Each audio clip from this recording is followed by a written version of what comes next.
Now, when you're talking about bleeding in the first trimester, there are two things that we need to distinguish. We have what we call bleeding and we have what we call spotting. Some people tend to confuse the two, but today I want us to be able to differentiate between the bleeding and spotting, so that you may know what is dangerous if you have such an encounter. Bleeding, it's like when you say you have a normal menstrual period. Yeah, you're pregnant but your period is flowing like a normal menstrual period. To me, that one I'll consider it a red flag. But we have this other one that we call spotting. Spotting is just a little, and it's very normal. It's very normal when it comes to first trimester. There are some of the reasons that can cause spotting during first trimester, and the first reason is implantation, and that is what we call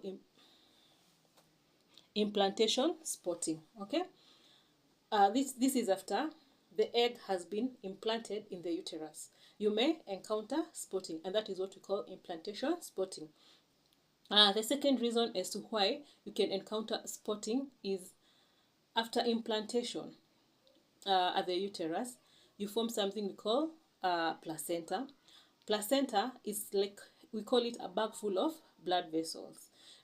During this time, this placenta is trying to grow, and during growth, some may tend to break, and this breakage, it's what flows out like spots of blood, and of course we consider it normal.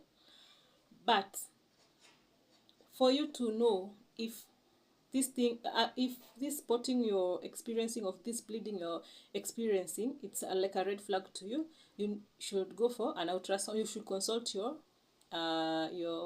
OBGYN so that you can do an ultrasound. But there's there is another type of bleeding that you need to know about them.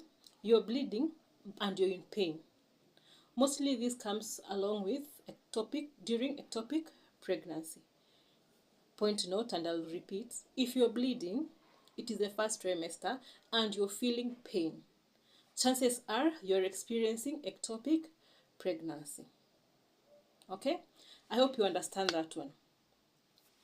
Now, I don't have